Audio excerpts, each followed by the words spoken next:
I'm 45, in Phoenix, Arizona, and I work as a loan officer at a small credit union. So I can tell you this. The most expensive lies aren't loud. They're quiet, routine, and paid for in little pieces. On Friday, the 3rd of October, 2025, at 11:47 p.m., I was in my garage with the overhead bulb buzzing and the air smelling like warm rubber and dust. I was just cleaning out my wife's car, fast food napkins, a sunscreen stick, the faint perfume she swore she'd stopped wearing. My wedding ring felt cold against the steering wheel as my fingers hit a crumpled receipt under the passenger seat. Hotel. One night, dated Tuesday, September 30, the night she texted. Overtime. Don't wait up. My eyes locked on the last 4 digits at the bottom. Our joint card. I actually said it out loud. That's my card. If you were me, would you confront tonight or verify one detail first? The house was dark, except for the blue glow of the microwave clock. 1:12 a.m. Saturday, the 4th of October, 2025. The refrigerator hummed like it was trying to cover for somebody. I sat at my kitchen table, facing the camera, and I slid my wedding ring off and set it down on the wood. It made a soft, hollow click that sounded louder than it should have. Here's what people don't get. Betrayal doesn't start at the hotel. It starts when you become maintenance. The week before that, overtime night, Monday, September 29, she came home, dropped her purse, and didn't even look at the dinner I'd kept warm. When I asked what was going on, she smiled without warmth and said, "Don't be dramatic. I'm tired." Then Tuesday, September 30, at 6:18 p.m., I got a school auto text. Our child was picked up early by parent, guardian. I was still at my desk.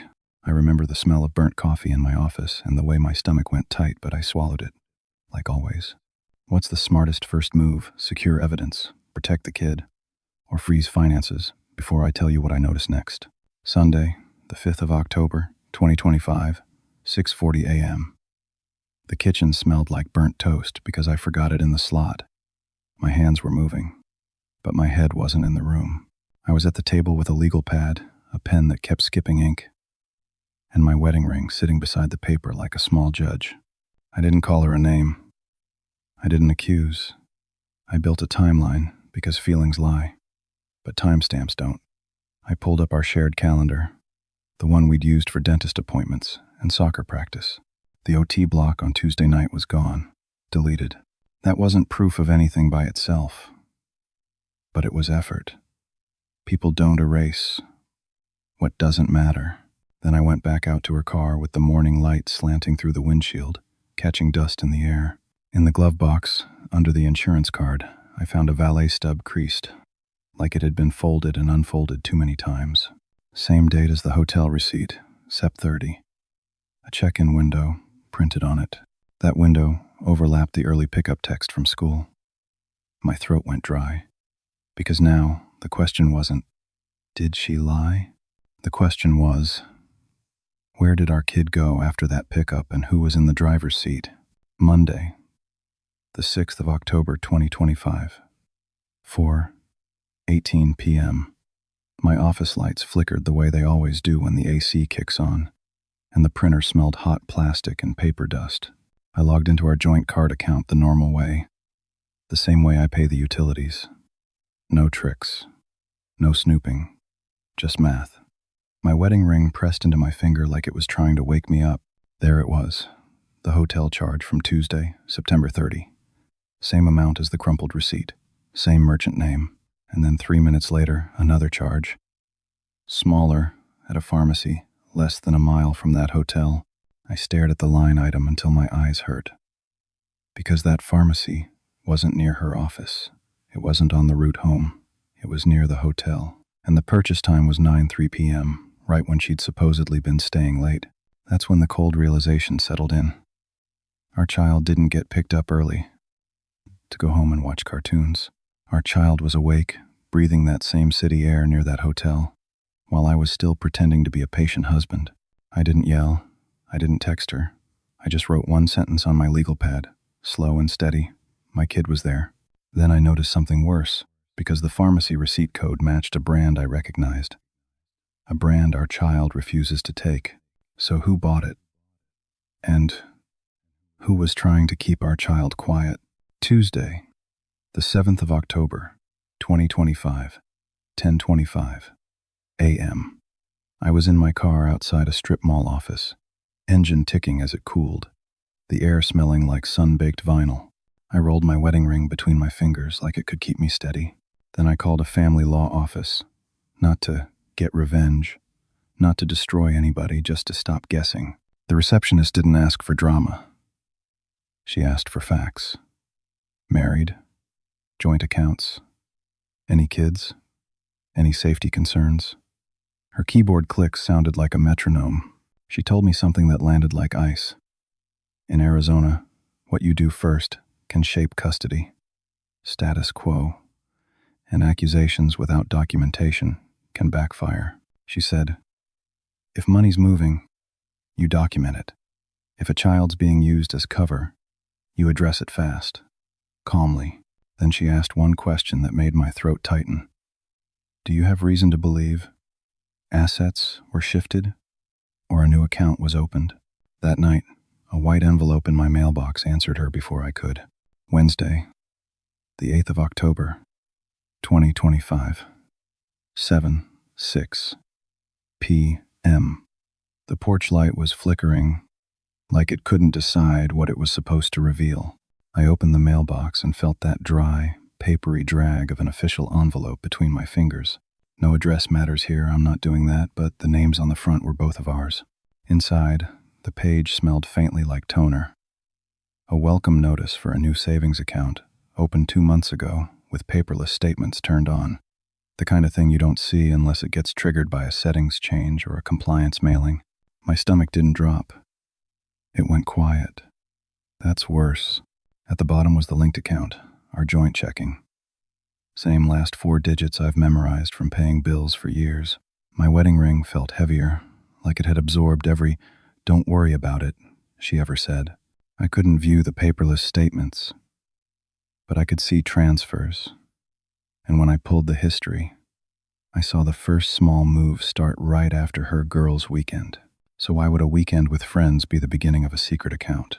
Thursday, the 9th of October, 2025, 9:32 p.m.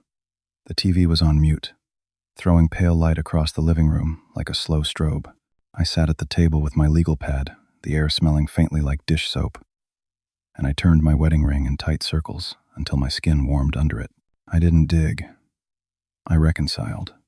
Joint account history, normal access, line by line. A pattern showed up the way mold does. Quiet, consistent, easy to miss, until it's everywhere. Every Friday, a small transfer labeled groceries, same amount range, same bland wording. Then Tuesday, September 30, the overtime, night 1 larger transfer, hit that new savings account. 2 days later, a withdrawal that wasn't cash, a cashier's check. Payee not shown on my screen, just the instrument. I wrote it down anyway. Date, time, amount. Then the front door clicked open. She didn't say hello. She looked at the ring on my hand and said, calm as ice. I already spoke to a mediator. Why would she prepare mediation first? Unless she was already leaving. Friday, the 10th of October, 2025, 6:55 a.m. Dawn was still gray, and my laptop fan whined on the kitchen table like it was stressed for me. My coffee had gone cold, and my wedding ring left a faint circle of condensation on the wood where I kept setting my hand down, then lifting it again. I opened my own doorbell, camera history, my account, my front door, no tricks, and scrolled back to Tuesday, September 30, 7:41 p.m. The porch light cast a hard triangle on the walkway. My wife stepped out carrying a small overnight bag. Not a gym bag, not groceries, an overnight bag. And on her shoulder was our child's backpack, the one with the frayed strap I'd stitched twice. Across the street, a car idled with the headlights off. The driver stayed mostly in shadow, But when the hand lifted to gesture, the wrist caught the porch light. A distinctive watch, a style I'd seen before. The question wasn't who. The question was, where had I seen that watch, close enough to matter? Saturday, the 11th of October, 2025, 2:20 p.m. The school gym smelled like floor wax and fruit snacks, and the fluorescent lights made everybody look a little tired. I showed up for my kid like I always did, smiling, clapping, acting normal while my wedding ring felt like a band of ice around my finger. After the event, I asked the front office, calmly, for the pickup authorization log and recent changes because I'm a parent. And the early pickup text on Sep 30 still didn't make sense. The staff member didn't hand me anything dramatic, just a printed page, and I made sure any addresses were covered before I even looked at it. There it was. A new emergency contact, added recently. Not mine. Not my mother's. A man's name I recognized instantly because it matched the watch I saw on my doorbell footage. Then my eyes dropped to the relationship field. It said, Uncle.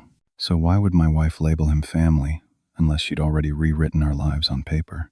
Tuesday, the 14th of October, 2025, 9 a.m. The mediation office smelled like lemon cleaner and stale air conditioning, and the conference table had faint scratches like other people's fights lived there before us. I kept my hands folded in front of me, wedding ring facing up, like a reminder to stay disciplined. I didn't come in with accusations. I came in with a timeline. The hotel receipt date, the joint card charge, the pharmacy timestamp near the hotel, the doorbell clip from my own home, the school pickup log with any sensitive details covered before it ever hit the table. The mediator asked simple questions. My wife answered with emotion instead of facts. She leaned back, eyes dry, and said, He's controlling. He tracks everything. Then she slid a document across the table, already drafted, already titled Temporary Orders, a proposed custody schedule, and a separation filing date that was circled like it had been planned for weeks. My ring felt tight, like my body knew before my brain caught up, because if she'd been preparing paperwork this long, what else had she prepared that I still hadn't seen? Thursday, the 16th of October, 2025, 3:35 p.m. I walked into a branch where nobody works under me, because I didn't want favors. I wanted clean process. The fluorescent lights made everything look pale, and the copier smelled like hot toner. I set my wedding ring on the counter for a second, just to stop my hand from shaking.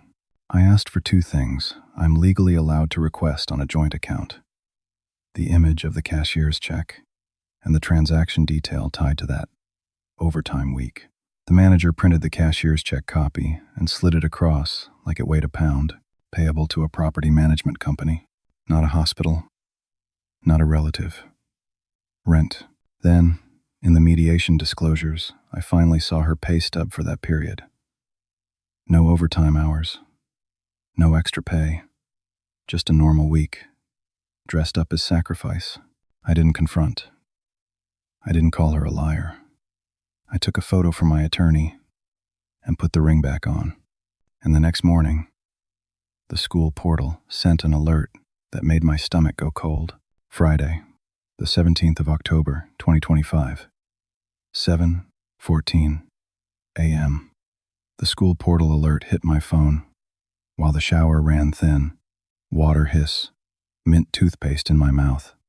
My heart suddenly hollow. It was a record update notice. The same emergency contact, Uncle, had been marked as an approved pickup again after I'd asked questions. By Monday, the 20th of October, 2025, 8:10 a.m. I was in a courthouse hallway that smelled like old coffee and copier heat. My attorney stood beside me, calm. I held my wedding ring in my palm instead of wearing it, letting the metal bite my skin so I wouldn't drift into anger. We didn't argue feelings. We presented a clean timeline. The hotel charge, the pharmacy timestamp near it, the cashier's check payable to property management, the school log, the doorbell clip from my own home. Temporary orders followed stability, boundaries, no surprise pickups. That night, I set the ring in a folder and closed it, gently. Not revenge, just clarity.